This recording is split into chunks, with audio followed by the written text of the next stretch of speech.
kelima. Ini adalah lanjutan. Kita sekarang masuk ke lecture 12, part kelima. Ini adalah lanjutan dari part keempat, di mana di part keempat kita sudah membahas aplikasi double integral untuk menghitung massa dan center mass. Sekarang kita akan menghitung center mass atau pusat massa dan juga momen inersia.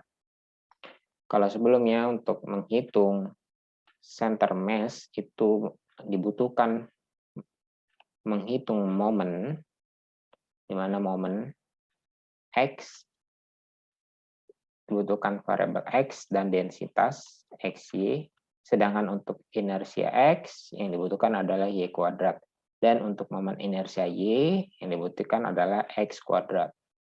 Momen inersia, kalau momen aja, bukan inersia, itu cukup dengan X, densitas XY. Prinsip integralnya sama, berarti kita cukup menambahkan X kuadrat, kemudian fungsinya, jadi ada fungsi eksponensial dan X kuadrat, menggunakan metode yang sama seperti sebelumnya, di mana ini jadi U, dan yang ini jadi V prime, kemudian diintegralkan, ini diturunkan, dapat 2X. Nah, ini kan udah selesai ya, part yang ini. Nah, yang part ini karena masih ada X, ini bentuknya berarti mirip dengan yang sebelumnya. Bentuk yang seperti momen. Kalau momen kan ada X. Nanti 2 sama 1/A-nya dikeluarkan karena dia konstanta. 2 dan 1/A-nya dikeluarkan, kemudian X kali eksponensial X, ini kan mirip yang seperti sebelumnya. Jadi ini bisa kita skip aja untuk dapat hasilnya. Sebelah kanan ini hasil yang momen analitik untuk center mass untuk di X. Kalau misalkan center mass untuk di Y, karena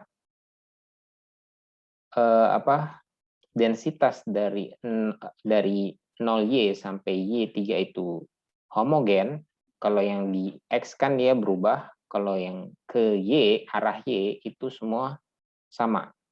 Jadi di sini, di sini, di sini, di sini, di sini selalu sama, makanya homogen.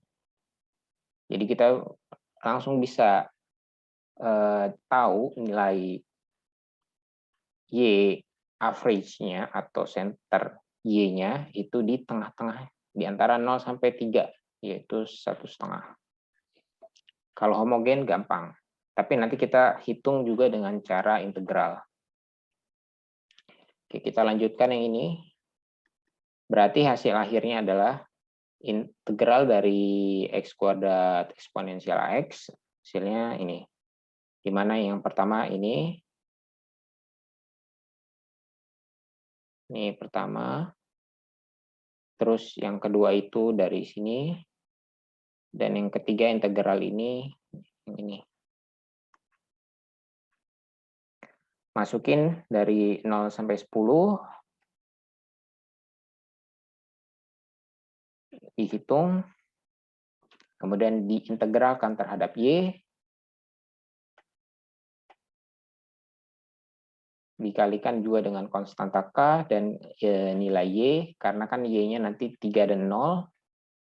3 dan 0, 0 bisa kita eliminasi karena nanti semuanya jadi 0. Jadi cukup konstanta kali Y aja, di mana Y-nya 3.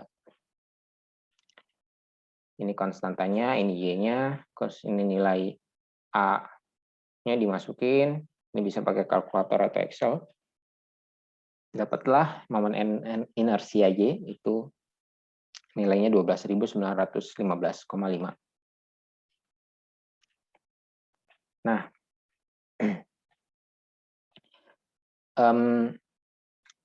untuk menghitung rata center mass untuk di sumbu Y, kalau tadi kan densitasnya itu sebuah fungsi eksponensial. Nah, untuk di sumbu Y, densitasnya itu adalah konstan. Tadi kan homogen ke atas, jadi konstan. Karena kita belum tahu nih konstannya berapa. Kita masukin aja dulu konstannya nilainya 1. Konstan nilai 1, kalau misalkan kita integralkan yang momen dan integralkan yang mass, ini nanti dapatnya 45 untuk momen dan 30 untuk massa. Dapatnya 1,5. Oke. Hasilnya konstantanya 1, posisi center mass untuk di Y itu 1,5.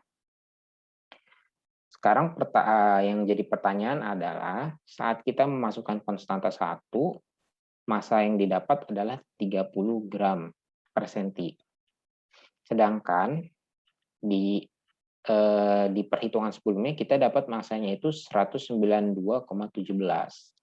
Artinya kalau kita mengeneralisir semua densitasnya itu 1 gram per sentimeter kubik, itu salah.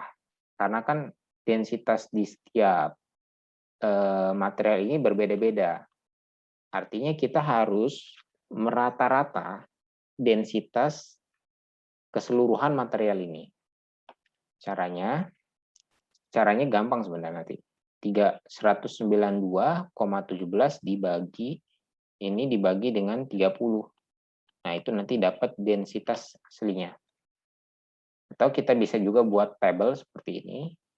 Kalau misalkan si deltanya K-nya 1, hasilnya ini sama ini. Dapat 1,5. Kalau deltanya 2, ini sama ini. Nah, ini kan linear.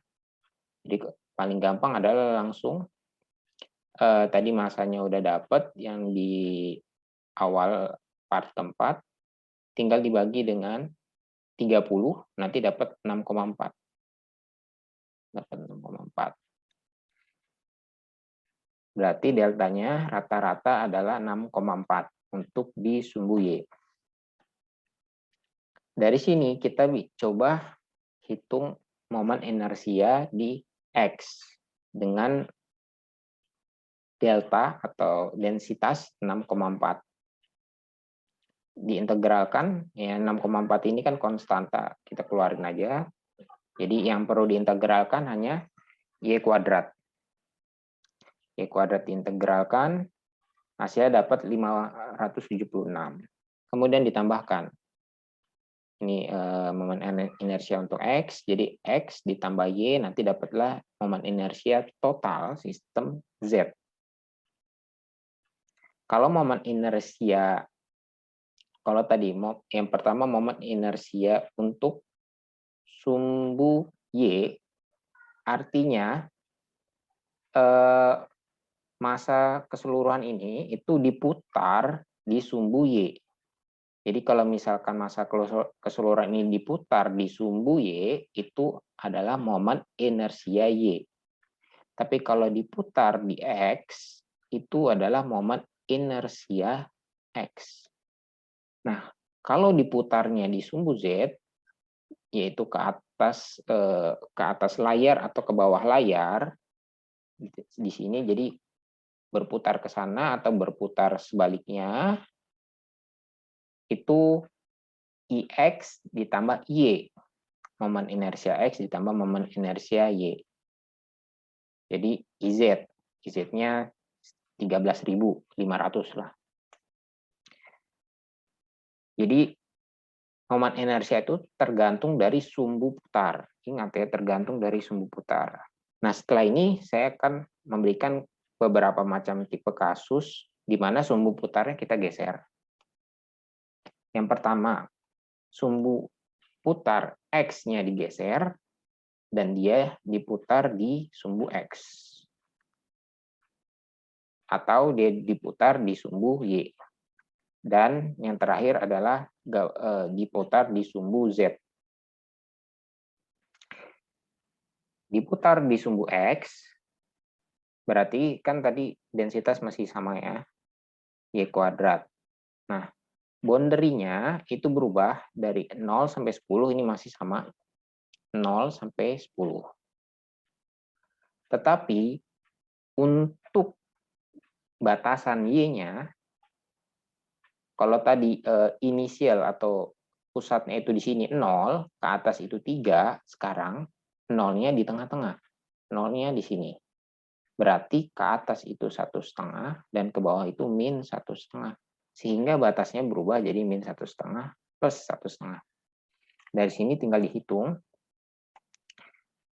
Momen inersianya dapatlah 144 untuk momen inersia IX. Momen inersia di sumbu X.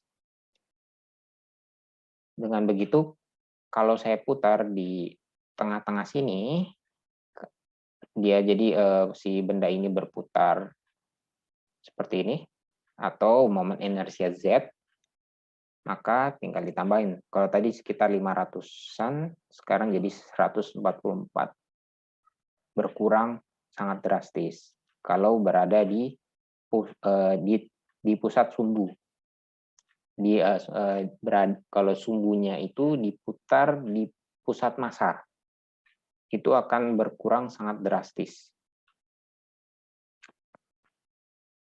Tapi ini yang berkurang drastis hanya IX ya, tidak untuk IY-nya. Nah, sekarang IY-nya kita geser ke tengah-tengah. Momen inersia Y kita geser ke posisi tengah.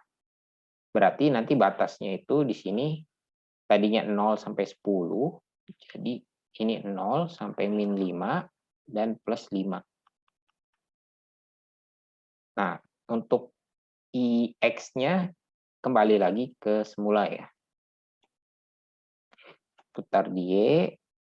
Sekarang perlu dihitung ulang nih, fungsi eksponensialnya.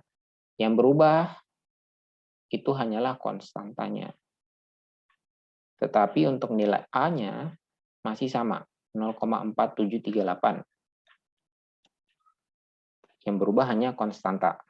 Jadi menggeser sumbu itu akan merubah nilai konstanta, tapi tidak merubah nilai konstanta eksponennya. Yang ini berubah kalau digeser sumbu Y-nya. Oke, ini saya langsung hitung menggunakan, ini tadi batasnya 0,3, dari 0 sampai 3, terus min 5 plus 5, kemudian diintegralin, saya pakai Excel, hasilnya XC-nya, pusat masanya itu bergeser ke 2,97, sama lah ya, ini di sekitar sini. 2,98. Nah, ini kalau misalkan sumbunya kita geser ke sini, ini sama aja kan? Berarti kalau dari sini sampai ke sini totalnya 8,98. Jadi tidak berubah. Perhitungannya pun tidak berubah. Sekarang kita hitung momen inersianya. Hasilnya itu 2388. Ini menggunakan Excel biar cepat. Sekarang kita tambahin dengan momen inersia X-nya, itu 576, dapat 2.900, hampir 3.000. Sekarang posisinya dipindahkan ke tengah-tengah. Ini min 1,5 plus 1,5, kemudian ini min 5 dan positif 5 ya. Nah, ini IZ-nya di sini. Yang karena tadi IX sudah dihitung ya, 144, dan IY juga sudah dihitung 2388 dari sini. Jadi tinggal ditambahkan, hasilnya dapat 2.532. Berarti kalau diputar di tengah-tengah ini lebih kecil lagi momen inersia. Momen inersianya. Nah, karena tadi kita tahu kalau misalkan sumbunya itu berada di dekat pusat massa, momen inersianya akan semakin kecil. Karena secara analitik dapatnya tadi 7,98. Kalau kita geser jadi 8 cm dari sini, digeser 8 cm. Artinya di sini jadi min 8. Nanti ini 0. dan ini 2, positif 2. Kemudian ini persamaan eksponensial yang baru, yang berubah hanya konstanta, ingat, yang berubah hanya konstantanya jadi 11,868. Hitung ulang, dapatlah momen inersianya itu 685. Kita buletin aja 685. Sehingga untuk momen inersia Z-nya itu dapatlah 830 kalau pusatnya itu ada di sini. Nah, kalau misalnya kita hitung dari sini, relatif di sini ya, misalnya ini 0,0-nya, berarti kalau pusat Z-nya kita geser ke titik, berarti ini 8,1,5. Ya, digeser. Kemudian ini jadi 0,0-nya, nanti ini kebalikannya jadi negatif 8, negatif 1,5. Itu akan mereduce momen inersia dari 13 ribuan menjadi hanya 800. Momen inersia itu terkait dengan energi kinetik rotasinya. Jadi semakin kecil momen inersia, semakin mudah dia berputar. Momen inersia kecil, angular momentumnya juga jadi lebih ringan, yaitu IW, angular momentum. Kalau untuk energi kinetik, setengah IW kuadrat. Jadi ini sama aja seperti massa ya, kalau di linear. Kalau di rotation, dia bentuknya inersia. Itulah cara untuk menghitung momen inersia. Terima kasih banyak.